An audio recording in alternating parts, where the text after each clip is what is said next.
then we saw something on the horizon, and we weren't quite sure what it was.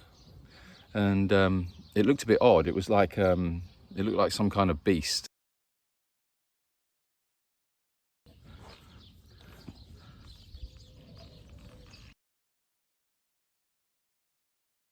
So after all the excitement of the bus journey and everything that went on there, I decided to take you all to the spa. And I don't know, I mean, perhaps I'm crazy.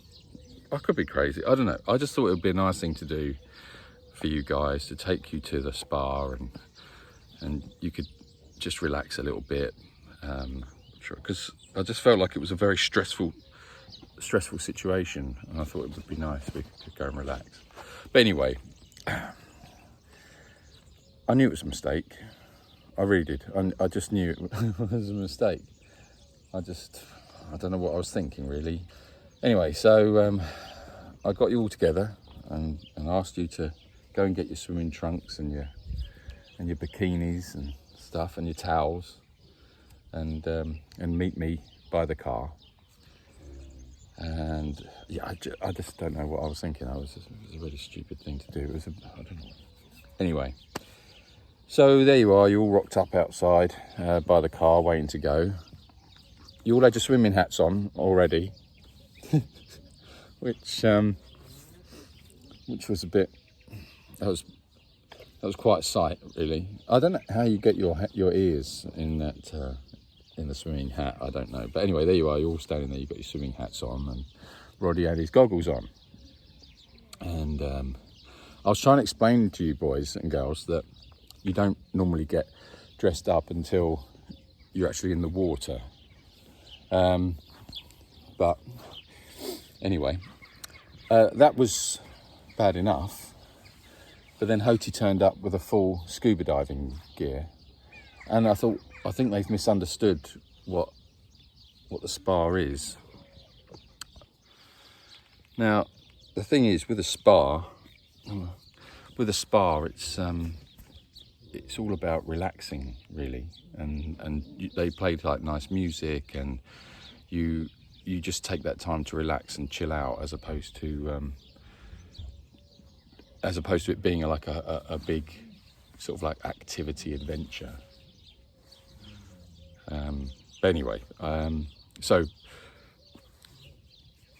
you all got in the car, which was fun, and you were quite calm, actually, compared to the day before at the bus. And we started driving. So we're driving to the spa, and we're all singing, and it was all a lovely trip. And then we saw something on the horizon, and we weren't quite sure what it was. And it looked a bit odd. It was like, it looked like some kind of beast. And you had your goggles on. You put your goggles on so you could see a bit clearly. Anyway, what we thought there was scurrying around on the side of the road was like an injured animal or something. We couldn't quite work it out. And as we got closer, we realised that it was in fact the bus driver. He had been no, don't, Steve.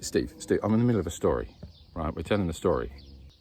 We felt guilty, didn't we? We did feel a bit guilty. So we pulled over and asked him if he was all right, and we gave him one of your towels just to cover up his modesty, against his better judgment, and God only knows why he did it, but he did decide to take the lift with us. So he got in the car, didn't he? Which, I mean, on hindsight, it was a very brave decision, considering what had happened the day before and how it had mentally scarred him. And what happened? Well, of course, you guys decided to give him a hard time again. So you started fighting amongst yourselves over who owned him and he was going to be, whose pet he was going to be. That you can't have a bus driver man as a pet. You don't. It doesn't work like that. You can't keep them. Keep asking me to keep him, and could we keep him was not nice, and you could see the fear in his eyes, this poor bus driver. And as we got closer to the spa, in one fell swoop the door opened and he launched himself out of the car. We we didn't linger too much, did we? Went to the spa, and that was nice. They didn't let us in, but we did go to the spa.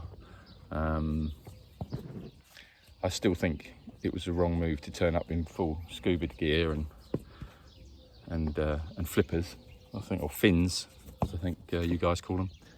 But you know, nice day out to the spa, and that was it. So we ended up going to the supermarket and just messing around in the frozen food department, and that was almost as good, wasn't it?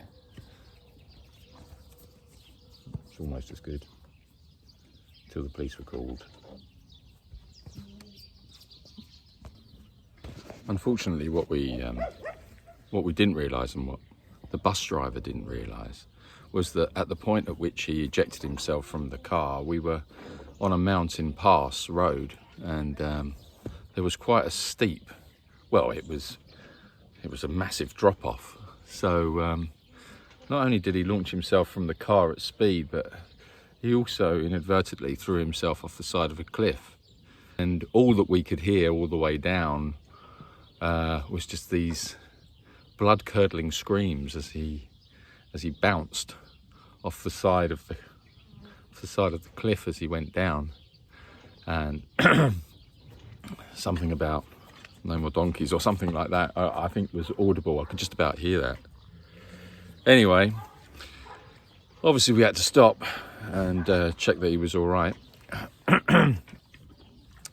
And yeah, Hoti was particularly useful in this instance, seeing as that he's quite good at rock climbing and abseiling. Can often find Hoti abseiling. So Hoti abseiled down, slipped himself, luckily not too badly, but as he was falling down, he was gaining momentum, still under control, and then he really started to speed up, and we thought, oh no, we've lost Hoti now. But luckily, very luckily, there was something at the bottom to catch his fall, or to break his fall, which was in fact the bus driver. So Hoti landed on his bum directly onto the bus driver's face. Unfortunately, the bus driver, we took him a little while, didn't it, to get him out of Hoti's bum, but we did get him out in the end. We sort of dragged him out, but he was a little bit, I mean, we don't know how he is now because he ran off again, but I'm sure he'll be fine.